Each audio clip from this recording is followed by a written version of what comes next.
BJP ಮತ್ತು ಭಾರತೀಯ ಚುನಾವಣಾ ಆಯೋಗ ಇಸಿಐ ನಡುವೆ ಮ್ಯಾಚ್ ಫಿಕ್ಸಿಂಗ್ ಆಗಿದೆ ಅಂತ ಹೇಳಿ ಲೋಕಸಭೆಯಲ್ಲಿ ವಿರೋಧ ಪಕ್ಷದ ನಾಯಕ ರಾಹುಲ್ ಗಾಂಧಿ ಅವರು ಗಂಭೀರ ಆರೋಪವನ್ನ ಮಾಡಿದ ಬಳಿಕ ಚುನಾವಣಾ ಆಯೋಗ ಮತ್ತು ರಾಹುಲ್ ಗಾಂಧಿ ಅವರ ನಡುವೆ ಸಂಘರ್ಷ ಏರ್ಪಟ್ಟಿದೆ. ಈಗ ರಾಹುಲ್ ಗಾಂಧಿ ಅವರು ಹೊಸದೊಂದು ಪ್ರಶ್ನೆಯನ್ನ ಚುನಾವಣಾ ಆಯೋಗಕ್ಕೆ ಕೇಳಿದ್ದಾರೆ. ಯಾವಾಗ ಕೊಡ್ತೀರಿ, ಒಂದು ಡೇಟ್ ಹೇಳಿ, ಒಂದು ನಿರ್ದಿಷ್ಟ ಇಂಥದ್ದೇ ದಿನಾಂಕ ಅಂತ ಹೇಳಿ ಅಂತೇಳಿ ಚುನಾವಣಾ ಆಯೋಗಕ್ಕೆ ರಾಹುಲ್ ಗಾಂಧಿ ಅವರು ಸವಾಲು ಹಾಕಿದ್ದಾರೆ. ಮಹಾರಾಷ್ಟ್ರ ವಿಧಾನಸಭಾ ಚುನಾವಣೆಯಲ್ಲಿ ಬಿಜೆಪಿ ಮತ್ತು ಭಾರತೀಯ ಚುನಾವಣಾ ಆಯೋಗ ಇಸಿಐ ಮ್ಯಾಚ್ ಫಿಕ್ಸಿಂಗ್ ಮಾಡಿಕೊಂಡಿದೆ ಅಂತೇಳಿ ಲೋಕಸಭೆ ವಿರೋಧ ಪಕ್ಷದ ನಾಯಕ ರಾಹುಲ್ ಗಾಂಧಿ ಅವರು ಇಂಡಿಯನ್ ಎಕ್ಸ್‌ಪ್ರೆಸ್‌ಗೆ ಬರೆದಂತಹ ಸುದೀರ್ಘ ಲೇಖನದಲ್ಲಿ ಆರೋಪವನ್ನ ಮಾಡಿದ್ರು.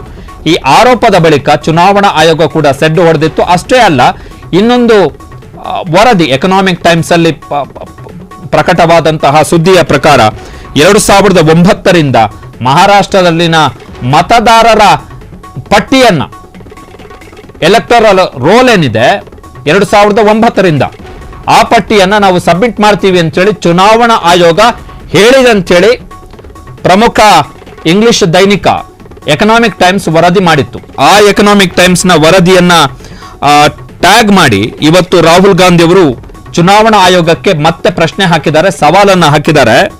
ಚುನಾವಣಾ ಆಯೋಗ ಒಂದು ಒಳ್ಳೆಯ ಉತ್ತಮವಾದಂತಹ ಹೆಜ್ಜೆಯನ್ನ ಇಟ್ಟಿದೆ.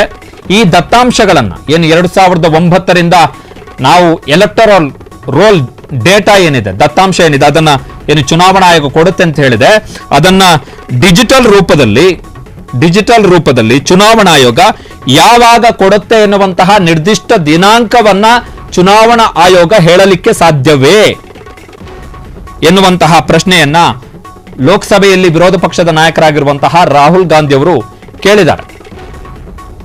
ಯಾವಾಗ ಕೊಡ್ತೀರಿ, ಒಂದು ನಿರ್ದಿಷ್ಟ ಡೇಟ್ ಹೇಳಬೇಡಿ ಅಂತ ಹೇಳಿ. 2009 ಸುಮಾರು 15 ವರ್ಷಗಳ ಹಿಂದಿನ ದತ್ತಾಂಶಗಳು.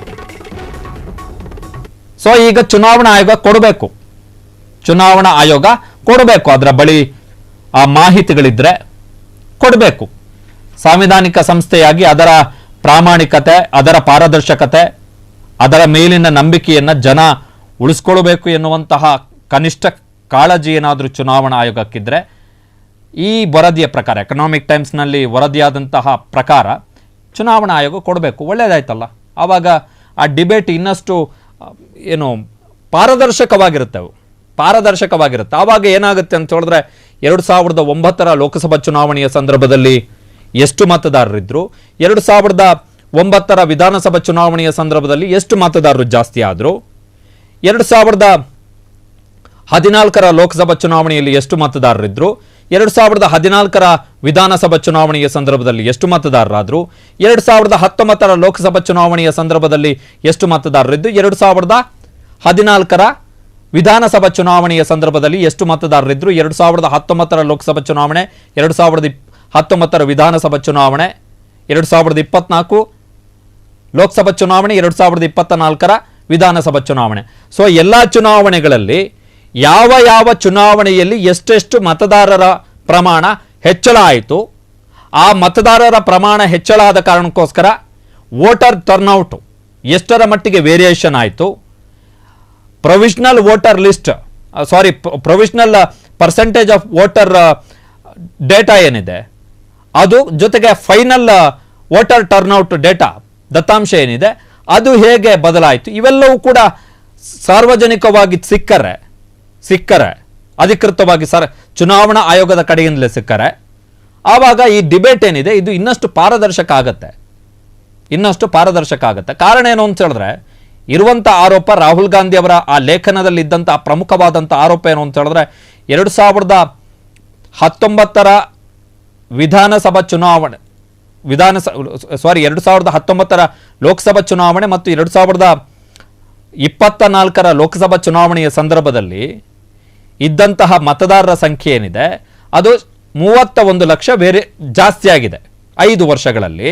ಬಟ್ 2024ರಲ್ಲಿ ನಡೆದಂತಹ ಲೋಕಸಭಾ ಚುನಾವಣೆ ಮತ್ತು 2024ರಲ್ಲೇ ಅಂದ್ರೆ ಕಳೆದ ವರ್ಷ 5 ತಿಂಗಳ ಅಂತರದಲ್ಲಿ ನಡೆದಂತಹ ಲೋಕಸಭೆ ಮತ್ತು ವಿಧಾನಸಭಾ ಚುನಾವಣೆಯ ಮಧ್ಯದಲ್ಲಿ ಕೇವಲ 5 ತಿಂಗಳಲ್ಲಿ 41 ಲಕ್ಷ ಮತದಾರರ ಸಂಖ್ಯೆ ಹೆಚ್ಚಳ ಆಗಿದೆ. ಆ ಮತದಾರರು ಯಾರು?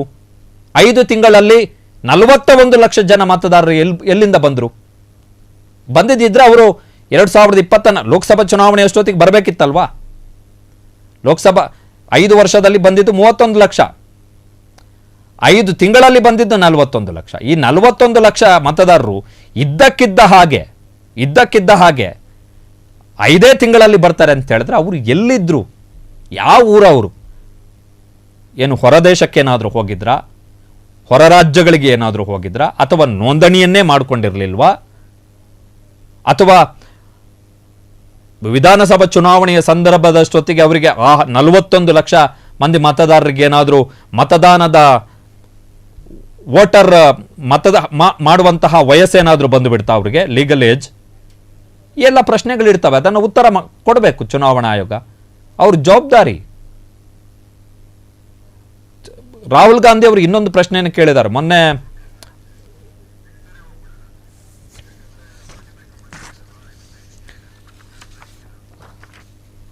ರಾಹುಲ್ ಗಾಂಧಿ ಅವರು ಇನ್ನೊಂದು ಪ್ರಶ್ನೆಯನ್ನು ಕೇಳಿದ್ದಾರೆ, ಈ ತರ ನೀವು ಯಾವುದೋ ಮಾಧ್ಯಮಗಳ ಮುಖಾಂತರ ಪ್ರೆಸ್ ರಿಲೀಸ್ ಅನ್ನು ಮಾಡೋದ್ರ ಬದಲು ಡೈರೆಕ್ಟ್ ಆಗಿ ನಮಗೆ ಹೇಳಿ ಅಂತ ಹೇಳಿ. ರಾಹುಲ್ ಗಾಂಧಿ, ಚುನಾವಣಾ ಆಯೋಗದವರು ಅದನ್ನೇ ಹೇಳಿರುವಂಥದ್ದು. ರಾಹುಲ್ ಗಾಂಧಿ ಅವರು ಬರೀಬೇಕು ಚುನಾವಣಾ ಆಯೋಗಕ್ಕೆ. ಚುನಾವಣಾ ಆಯೋಗದವರು ರಾಹುಲ್ ಗಾಂಧಿ ಅವರಿಗೆ ಹೇಳಿದ್ದಾರೆ, ಡೈರೆಕ್ಟ್ ನಮಗೆ ಬರೀರಿ, ಒಂದು ಲೆಟರ್ ಬರೆದು ಕೇಳಿ, ನಾವು ಹೇಳ್ತೀವಿ ಅಂತೇಳಿ. ಸೊ ಬರಲಿ, ಡೇಟಾ ಬರಲಿ, ಬಂದೊಂದು ಡಿಬೇಟ್ ಆಗಬೇಕು. ಯಾಕಂದರೆ ಪ್ರಜಾಪ್ರಭುತ್ವ ಉಳಿದಿರುವಂಥದ್ದೇ ಪಾರದರ್ಶಕ ಮತದಾನದಿಂದ. ಅದಿಲ್ಲ ಅಂತ ಹೇಳಿದ್ರೆ ಡೆಮೋಕ್ರಸಿಗೆ ಅರ್ಥನೇ ಇರಲ್ಲ ಅದು. ಕ್ಷಣ ಕ್ಷಣದ ಸುದ್ದಿಗಳಿಗಾಗಿ ಫ್ರೀಡಂ ಟಿವಿ ಸಬ್ಸ್ಕ್ರೈಬ್ ಮಾಡಿ, ಲೈಕ್ ಮಾಡಿ ಹಾಗೂ ಫಾಲೋ ಮಾಡಿ. ಹೊಸ ಸುದ್ದಿಗಳ ನೋಟಿಫಿಕೇಶನ್ಗಾಗಿ ಬೆಲ್ ಐಕಾನ್ ಮೇಲೆ ಕ್ಲಿಕ್ ಮಾಡಿ.